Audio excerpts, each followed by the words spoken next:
Welcome back, everybody, to another set of matches of the Victory Ride World Cup of VGC, sponsored by Elgato, Metafy, and GG Tour. I'm joined by the person who came in that revolving door just as I left, Hayden McTavish. And we're here to come and grab some nice gameplay of a team that's been doing very well for their second World Cup, I believe, against Egypt, who are doing very well, coming into their first World Cup, heads high, and just looking to finish a nice little victory to get that bit of bittersweet energy towards the end. Yeah, I'm very excited to see these two countries play, both relatively new to World Cup or relatively new to advancing farther on. Going to be really exciting to see those two play. It's also wonderful to have you back now, Connor, and not dealing with catch shenanigans anymore. Nice to see your rate and everything being quite nice. I think we'll be jumping in just a moment. Oh, we may still have a moment of lag. We'll see how that goes as things advance. How are you doing, Connor? I'm doing quite good, and it does seem as well that Costa Rica are also doing very good in their matchups. We can see that they've brought, a fair few mix of things, but, still put them through to have that nice little 4-1 lead. Of course, we see Ahmed Abdel taking that nice victory with Calyrex plus Zacian into Calyrex plus Kyogre. So two very hyper-offensive teams going to each other on that side of the field. But the rest of it, Costa Rica have had that dominant force going into the matches. And, both teams are coming in to try and maybe call out a draw, or maybe Costa Rica are going to show that they're the bosses. They're the ones who have been in the World Cup for longer, and maybe take a nice little 6-1, maybe bigger lead for the rest of the day. Yeah, so Costa Rica guaranteed to advance to the next stage, but still playing for pride. You want to get more than just the draw. And Egypt, in their first year debuting, we're actually going to be featuring the match of one of the managers for Egypt, Karim, down on the bottom screen. And it would be really cool to see Egypt be able to sort of tie things up and establish themselves as a real team to watch in this next year of the World Cup. Yeah, it'll be amazing to see them and, just to see how they improve, taking on what they've learned from this season and then putting it forward towards another season of World Cup and just, really shimmying things around. But, we have to see what they're doing for this first bit of the World Cup to see what their players have been bringing, in the hidden areas just to try and, put the information out there and maybe force players to maybe think this is what they've been using and scout for that and then swap things up last minute, as we do see coming up on our screens that both players are very new as well. So World Cup isn't their only first rodeo, and their teams as well, very standard teams. So maybe they've been talking to some players and just getting that community involvement to come in and do something that's done good before, and then push forth and see how well they do in their final matches for this week. We mentioned relatively standard teams. We've got sort of the Zacian face-off, and then we've got an Yveltal versus a Kyogre here. Some similar supporting Pokemon, that Incineroar and Grimmsnarl, but definitely like Pokemon to watch, being that Gastrodon as it matches up to the Kyogre, but that Rillaboom from Karim's side and the Amoonguss potentially giving some counterplay to playing more towards that Gastrodon. What Pokemon are you thinking we should be watching out for in this matchup here, Connor? We may have a little bit of a lag once more. I'm going to just sort of talk to watch out for, like I said, will be that Gastrodon, because it is going to be dancing around the field trying to... We definitely have a bit of a lag. I'm just going to sort of talk through this and then we'll jump into the game. Hopefully Connor will be back up to normal rate. But as we just mentioned, Gastrodon definitely a Pokemon to watch. Are you able to sort of position that to keep Kyogre from doing too much damage, while Yveltal is able to maybe do a whole lot of damage to the rest of the team? As we mentioned, there is that Rillaboom to sort of slow that down. And then there's also like another angle that Michael has to be able to handle this Kyogre and the Zacian, which is this Regieleki. And I'm curious to see if we'll see it come, or if maybe it decides not to play this match because there are two grass types staring it down that can resist it quite well. It looks like we may switch over. Wonderful. Hello, Evan. Yeah, it's me. I'm joining in. And if whenever I come in, I'm going to talk about teams that people have used. So the team that Karim is actually using would be the team that Isabel Lee used to go undefeated in the Vancouver regionals. If you guys remember, this team is also featured on Aaron Cybertron Zhang's channel. The Kyogre kind of spots the life. It might be the Life Orb variant, and you usually want to go for that Dynamax on it. But you always have to be careful, like you said earlier, Hayden, that there is a Gastrodon on the opposing end, so you might want to position your grass types well against Michael's team. So a very interesting matchup, and this is something good for us to learn, right? In the form or in the way these two restricted duos go against each other. Yeah, absolutely. And we're going to see us jumping straight into the match. We do see Restricteds facing off. The non-Zashans are on the field. There's Yveltal, and there's Kyogre, and then there's some nice supporting dark types on each side. Grimmsnarl facing down that Incineroar. Yeah, 3 out of 4 dark types, and I like the Incineroar and Yveltal lead to just help and control the opponent as much as possible. But having a Kyogre right off the bat with the protection of that Grimmsnarl from Karim's and does like put on a lot of pressure with the Kyogre being able to maybe Dynamax and do so much damage. Yeah, this Kyogre definitely protected defensively so that it can do a whole lot of offensive damage, and I think the question is, we saw that Michael does have that Gastrodon in the back. Will Kyogre be able to find a way to do a lot of damage without having the Gastrodon slow it down too much while this Yveltal starts building up damage itself? Yeah, so like you said, here we see the Gastrodon, it is green, so we might have made a mistake putting the pink Gastrodon, sorry to Michael. Gastrodon is coming in and the Karim is going straight for... No, the Dynamax comes from Michael, Dynamaxing the Yveltal early and kind of like maybe calling Karim to do something like passive because there is fake out pressure from the Incineroar just now. So Grimmsnarl here goes for a Reflect, and let's see if Kyogre or Yveltal moves next. The Yveltal actually manages to move first and goes for a very powerful Max Airstream, but actually doesn't do a lot of damage into the Kyogre.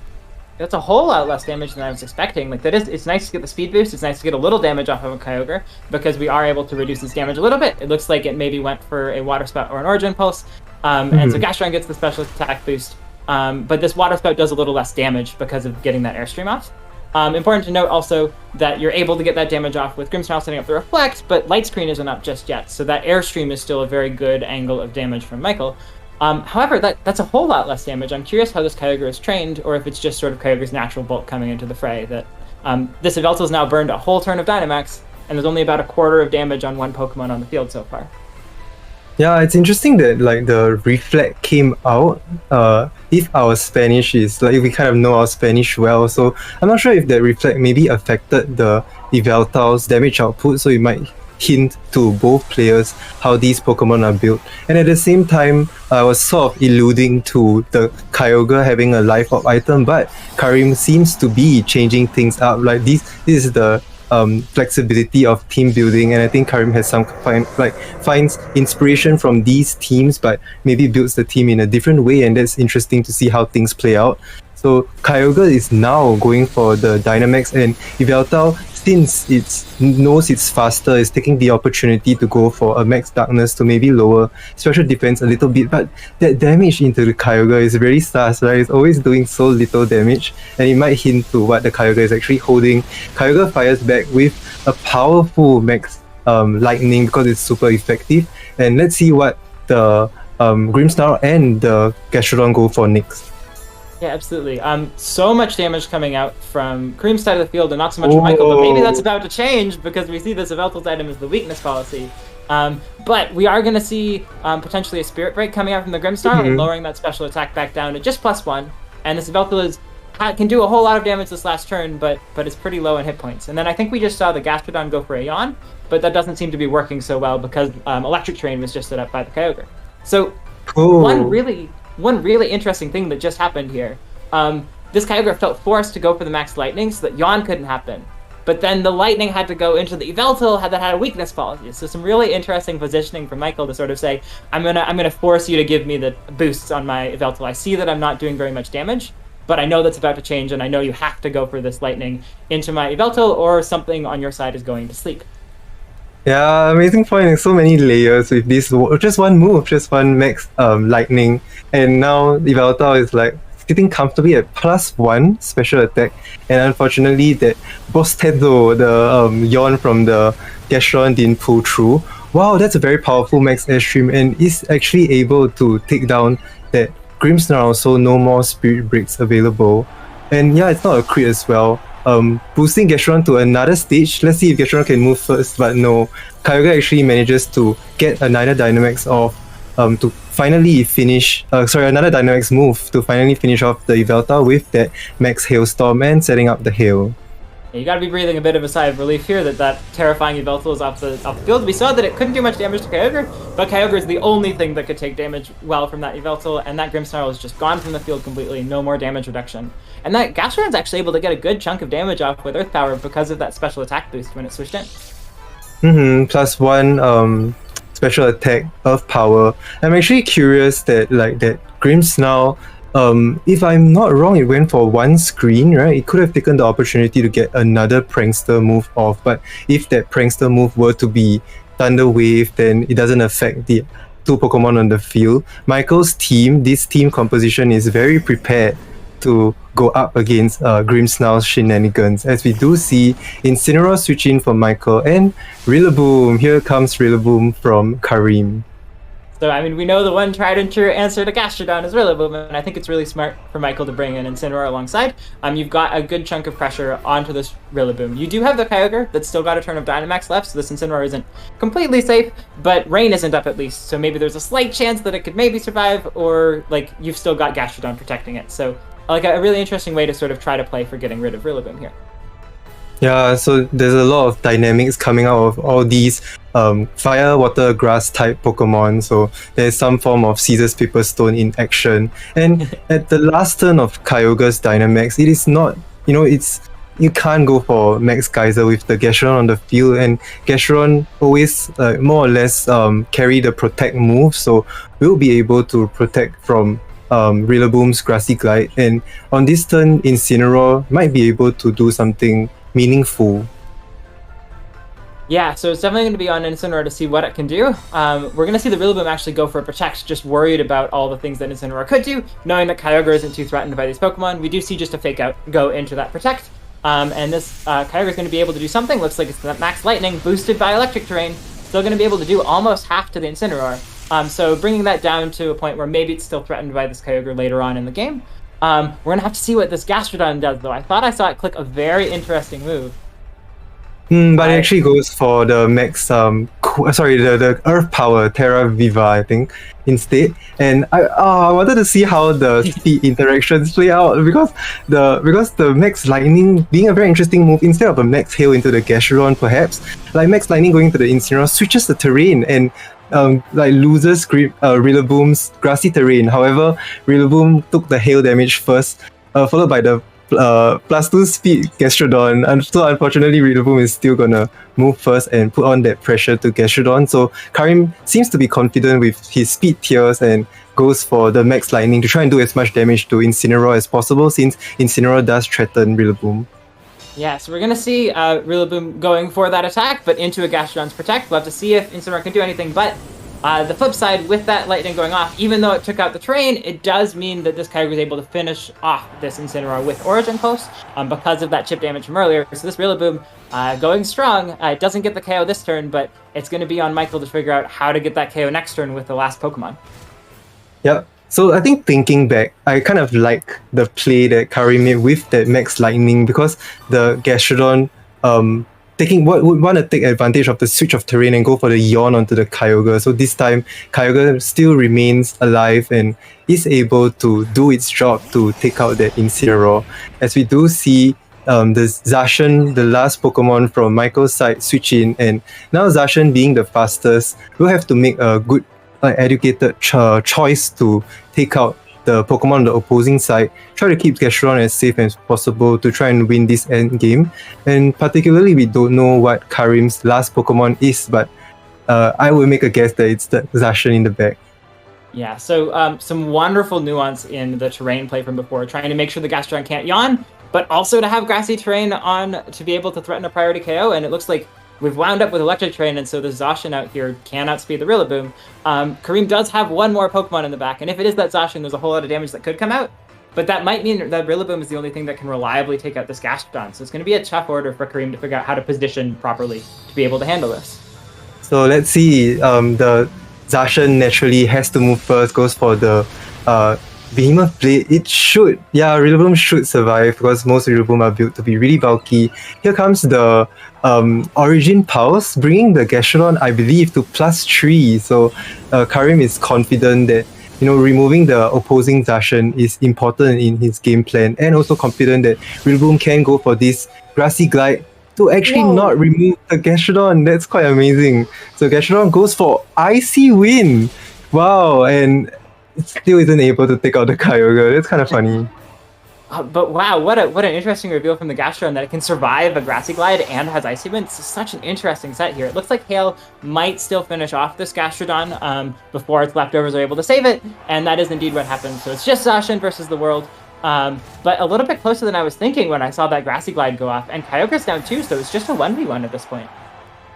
Yeah, so I think overall with that Dynamax of the Kyogre kind of stalling out Dynamax turns against the Yveltal, despite Yveltal having a weakness policy, right, Karim was still really able to maneuver his Pokemon well, keep the Pokemon alive and protect them with screens, and then finally come out with this end game of the Zacian versus Zacian. Then another thing to note would be being brave in front of the Gastrodon to always go for the important chip damage of the Origin Pulse, making full use of Kyogre there. We see some reveal of speed tiers, perhaps as Karim's Zacian moves first in this turn. So a lot of good information really from both sides, both players being able to learn a lot in this game one.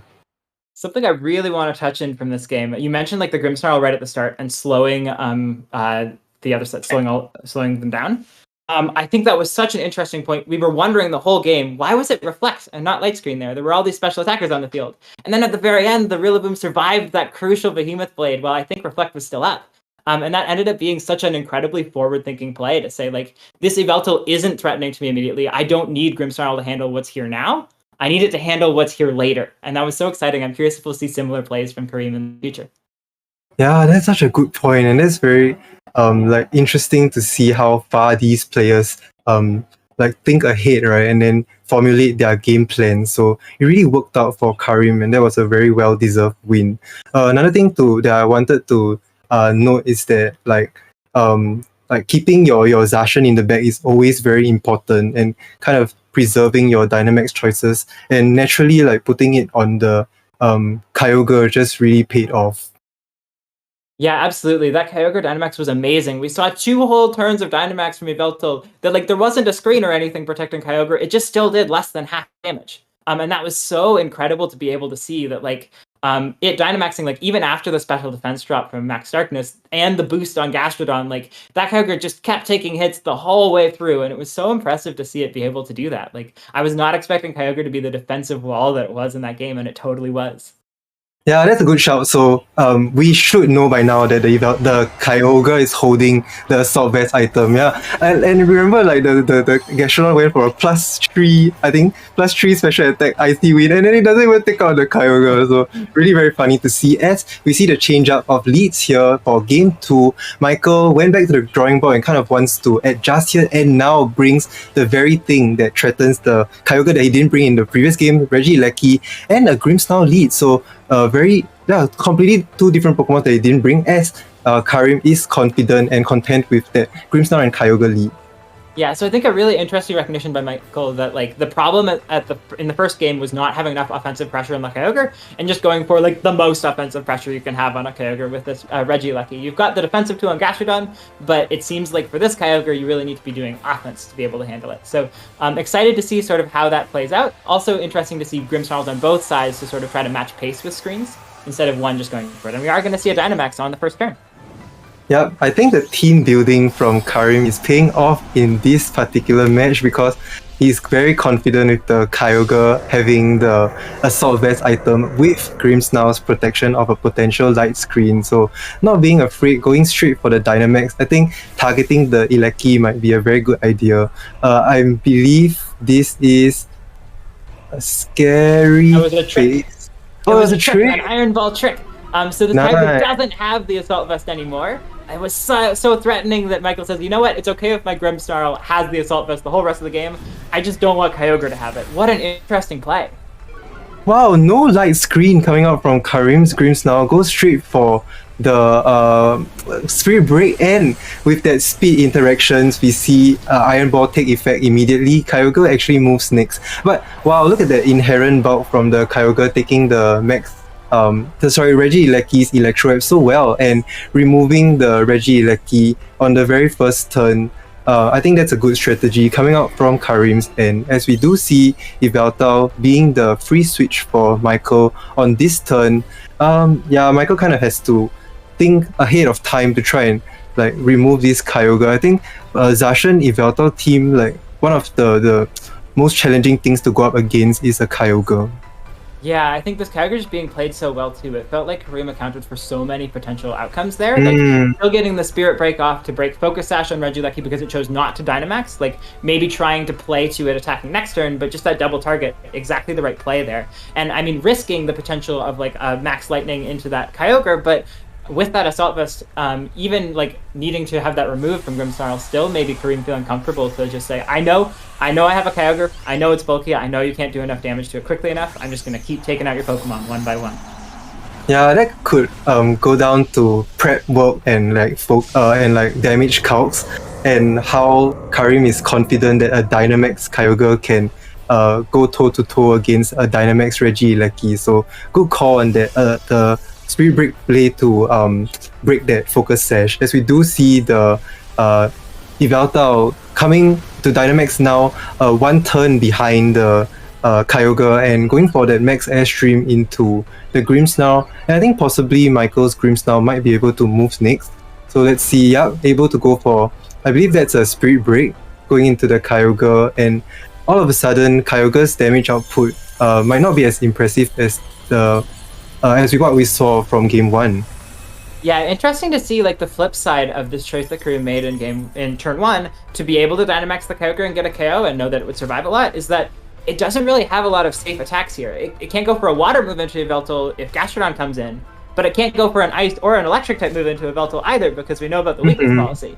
So this Kyogre just needing to sort of like take the special attack drops from Grimmsnarl. Grimmsnarl has the Assault Vest, but it's still putting in work. It just took a max Hailstorm from Kyogre so well, and Kyogre just sort of has to keep maybe going for Hailstorms, anticipating a Gastrodon switch into that slot, and it's just not really able to do very much. So even though Yveltal is Dynamax and not getting KOs, like maybe that's okay for Michael. Maybe there's a way to still sort of angle this into a favorable position.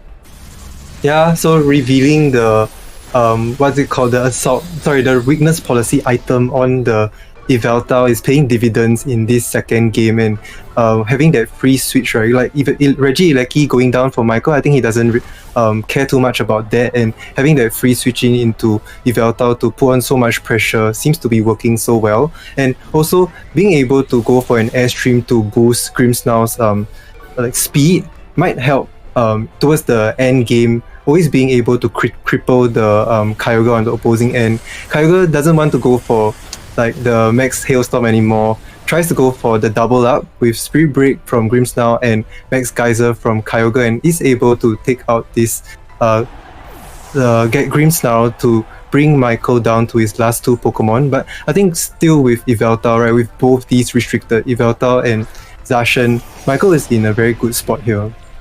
Yeah, I think like you've managed to position to have your last 2 restricteds in a great spot where there's, yes, Grimmsnarl, all 4 of the Pokemon on Karim's side are still up, but like the 2 right now are at very low hit points, and you might even be able to get an Airstream off so that you're able to outspeed the Zacian in the back on the other side with your Zacian. Like we know about that speed order, but Michael can flip that now.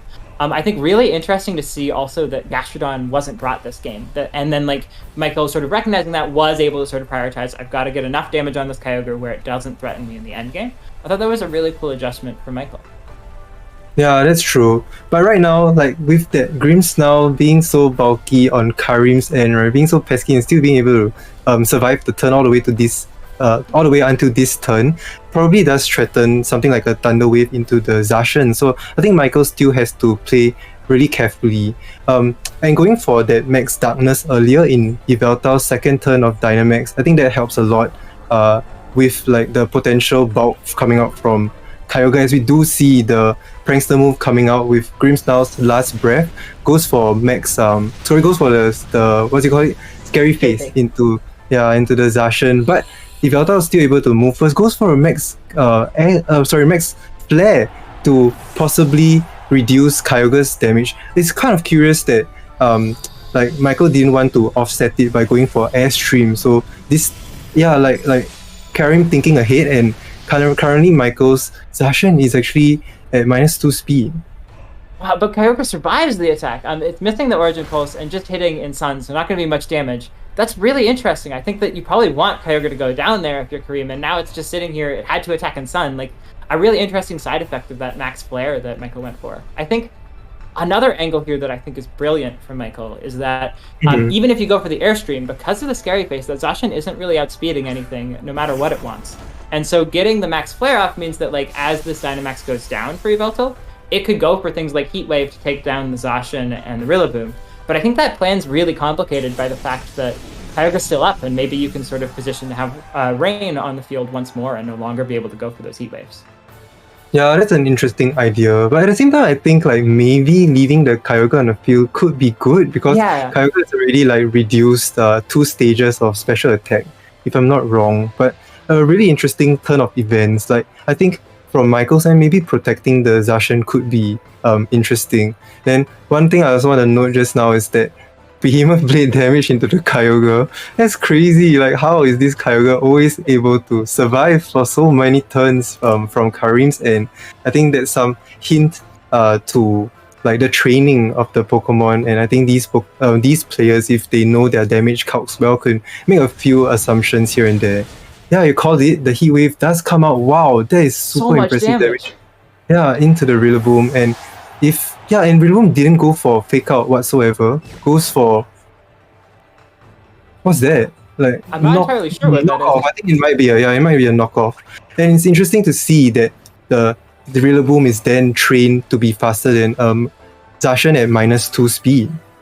Yeah, that's definitely some important information for Michael to take away, and maybe some important information for Karim. Like, maybe that's a hint as to how much speed this Zacian has. We know it's probably not max speed, because Karim's Zacian went first, but now we know that this Rillaboom, however it's trained, also goes before the Zacian. But that Substitute, such a huge play on this turn, and so hard to be able to figure out any angle where Karim comes back now, because the Zacian just has, like, a free turn now. Yeah, nice shout. And now it comes down to whether in Yveltal at +1 speed is actually trained to be faster than Karim's Zacian. So there's still some nuances there. But I kind of understand why Karim went for that knockoff into the Yveltal, possibly to, just remove any chance of that weakness policy proccing whatsoever. But I think, with this end game, like with the Yveltal being able to go first with the Heat Wave, I think Michael probably has it in case, unless Heat Wave misses. And Heat Wave doesn't miss, so that's a whole lot of damage on Zacian. It's going to be able to retaliate with an attack somewhere. It is a Behemoth Blade into that Yveltal. So some, like, potentially a KO coming out here, but we still have that Zacian behind a Substitute. And sort of the question is, can Zacian take out, like, a low health opposing Zacian and a Rillaboom when it has a Substitute up? And the answers, we're about to find out, but definitely a favorable position for that Zacian still. Yeah, so again, we'll have to see if this Rillaboom, like at this stage, right, we'll see if this Rillaboom has enough in the tank to take out the Zacian. Like, some Rillabooms tend to run that high horsepower, particularly for these kind of situations. So let's see if Karim's Pokemon will be able to stall that all the way to the end game against the -2 speed Zacian. I think that was good foresight, and we are now really just down to this scenario, and let's see how things play out. Yeah, I think the age-old problem of Zacian, it only has single target moves, so when you're facing down 2 Pokemon, if you get the targeting wrong every time, there might be some way Rillaboom can come back, but we don't see the high horsepower come out. We've seen a bunch of other moves in this Rillaboom, maybe it just doesn't have it. But Grassy Glide actually enough to take out the Substitute. Wow, Karim calls the Protect from his own Zacian. Like, Michael's Zacian has to always make a choice, so that actually manages to help Karim stall one more turn, right? And we have confirmation again from the grassy terrain recovery that both Karim's Pokemon are faster. So having that very powerful Grassy Glide be able to remove that Substitute, I think that's really cool and very useful, and that could just keep allowing Karim's Rillaboom to keep going for Grassy Glide as we do see here. And here comes Karim's Zacian going for possibly the finishing blow. Yeah, Behemoth Blade coming into Zacian. Is it enough to get the KO? It is! And that is a wonderful comeback from Karim from just this like awkward position at the end with the Yveltal and the Heatwave. Getting that Protect right, getting so much damage from that Rillaboom off with that Grassy Glide. That's way more than I realized it was going to be doing. And now that's just a complete victory. A bit of an upset from Egypt's manager, showing us that like Egypt is a team to watch going forward. That was very impressive. Yeah, so Michael, from my homework, is at 2-0 from the first 2 weeks, but has to suffer this loss. So good job to Karim, the manager of Team Egypt, for taking on a very strong player, right, in his own right. But I think from Michael's end, he also did really well, like kind of with a little bit of a matchup disadvantage, but still being able to play the game as well as possible. Yeah, I think that like giving up that Reggie Lecky maybe and then coming in with the Yveltal Dynamax, that was a good strategy. Unfortunately, just towards the mid game, wasn't able to take key KOs, right, to remove Karim's Pokemon as much as possible to expose the Pokemon in the back. Yeah, I think such a really well played game, despite having, like as you said, a really tough matchup situation. Seeing that Assault Vest Kyogre come out against like a team that doesn't have a whole lot of damage to it, you have to wonder if maybe there was some counter teaming going on, or some thinking about, oh, what do I think that Michael will bring? Maybe I should switch the item on this Kyogre and try to do things this way. Either way, it definitely worked out. But I thought that there were so many interesting plays, like making sure, even though it seemed silly to have the Grimmsnarl with the Assault Vest, getting rid of the Assault Vest on Kyogre was so good. And then getting all that damage and timing the Max Flare so that those heat waves were boosted. This definitely was anyone's game right down to the end, and I thought it was really fun to watch this game too. Yeah, I think you were talking about like doing a little bit of homework, and I tend to like scout the players for just before the stream, and I noticed that Michael actually used Zacian Yveltal, but with a little tweak from today's team, right? And then Solgaleo and Calyrex. So I believe Karim actually did a little bit of homework, yeah, and probably brought the good team for this matchup, and it really played out. So props to that.